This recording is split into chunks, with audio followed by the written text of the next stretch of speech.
Good morning. Welcome to story time at the Lisbon Hepburn Library. My name is Michelle McLagan and I am the director of the library here in Lisbon. And today for story time, we have an Easter story. It's called Marley and the Great Easter Egg Hunt, written by John Grogan and illustrated by Richard Cowdery.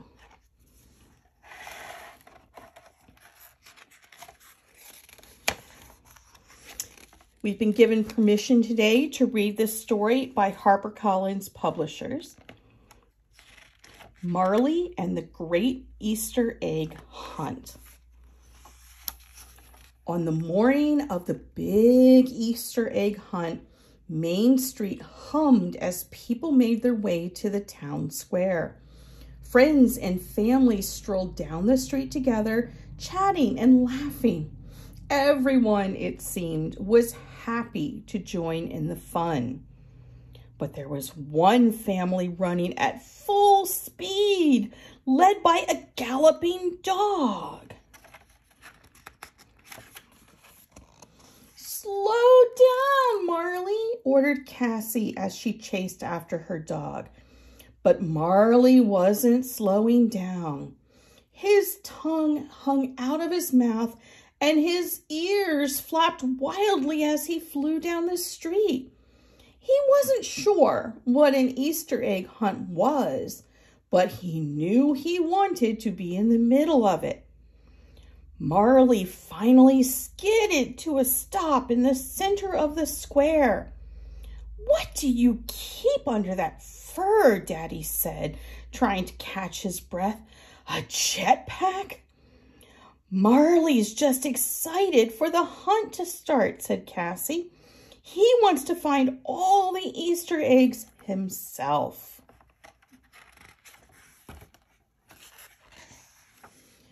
"Welcome," the mayor said, addressing the crowd. "This year we've hidden a very special egg. It's big. It's huge. Why, it's extraordinary." Marley's ears started wiggling. "Whoever finds it is the winner of the Easter egg hunt," the mayor continued. Marley's tail started thumping. "But look carefully. The egg might be big, but it's not easy to find." "Rah-roo!" Marley bellowed. He was going to find that egg. "Now let the hunt begin," said the mayor. "On your mark, get set, go!" Marley was gone in a flash. "Hey, wait for us," said Cassie, giggling.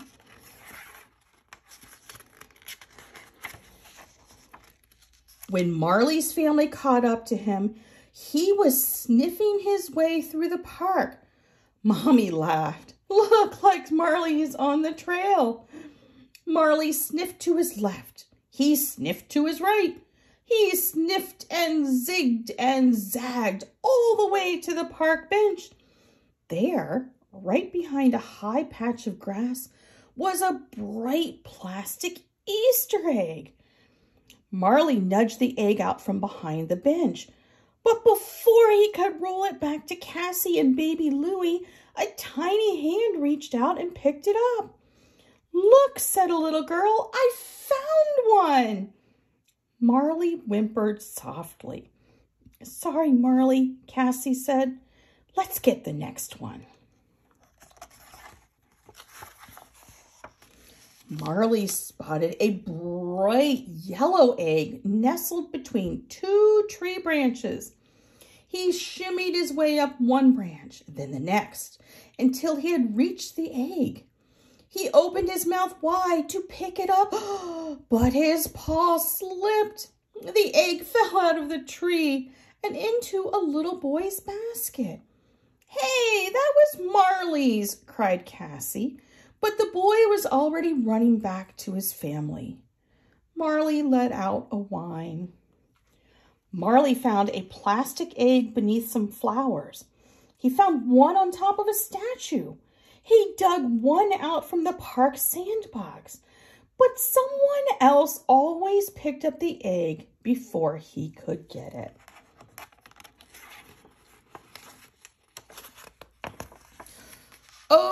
Marley, said Cassie as she chased after him from place to place.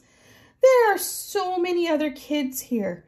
Maybe we should try looking somewhere else. That gave Marley an idea. The mayor had said that the big special egg might not be easy to find. That could mean it might not be in the park with all the other eggs. Arf, arf, barked Marley as he took off. Where's that crazy dog going now? Asked Daddy. Waddy queasy, said baby Louie.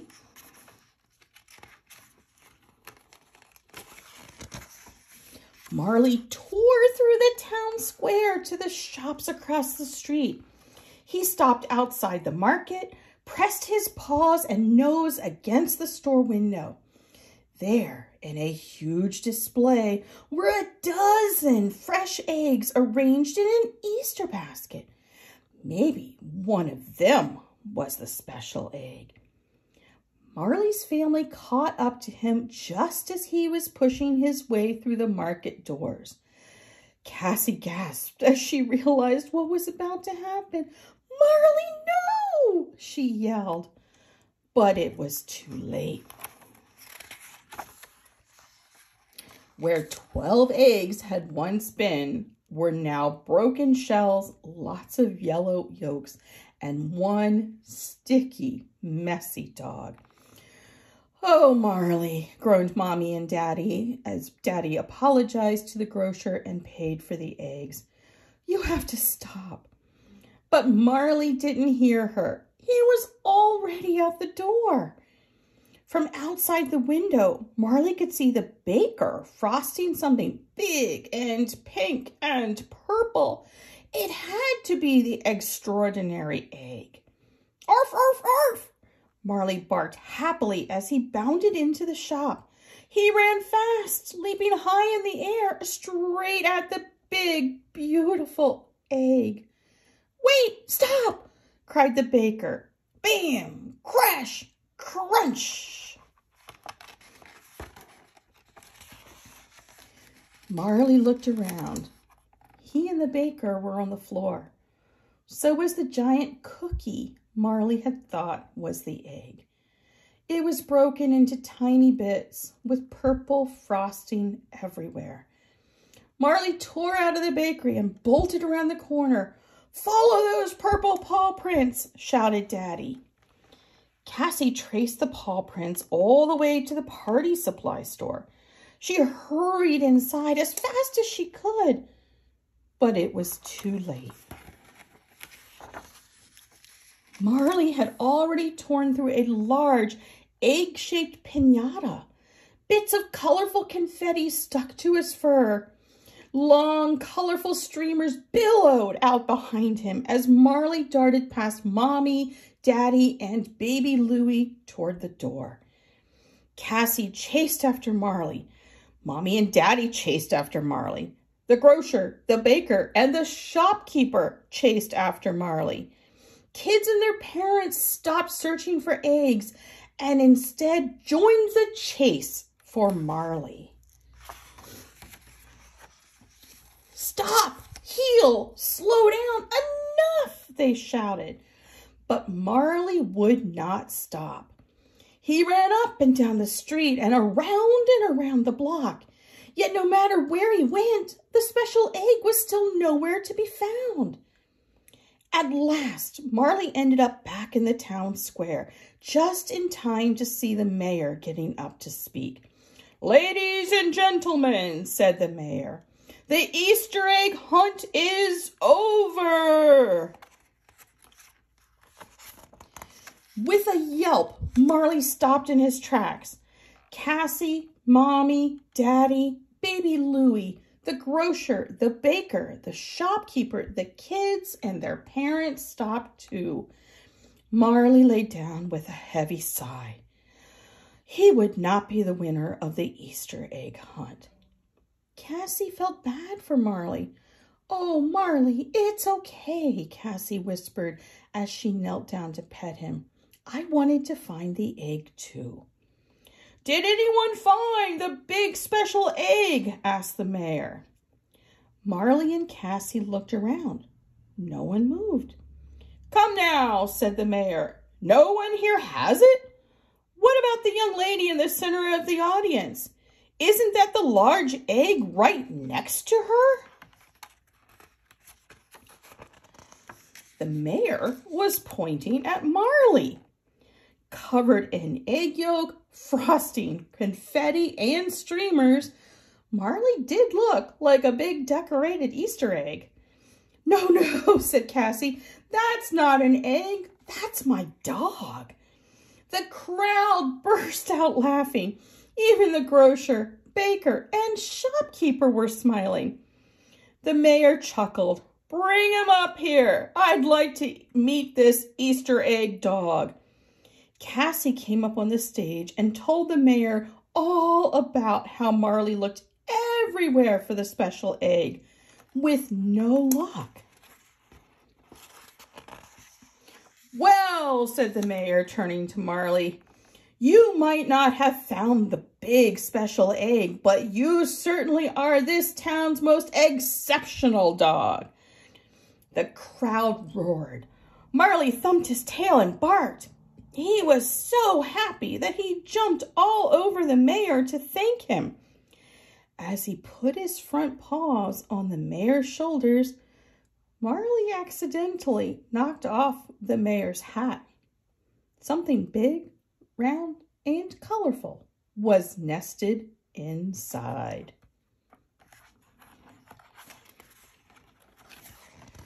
"It's the special Easter egg!" cried Cassie. "Marley found it!" "So it is," said the mayor. "Ladies and gentlemen, I present to you the winner of this year's Easter egg hunt.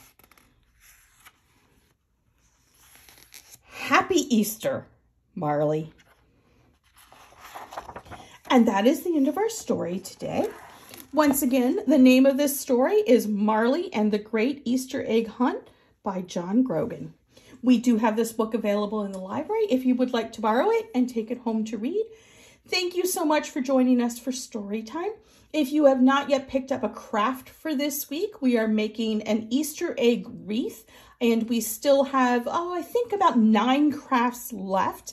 So be sure to stop by the library. Today we're open 9 to 5, Thursday 3 to 8, and Friday from 9 to 5 as well.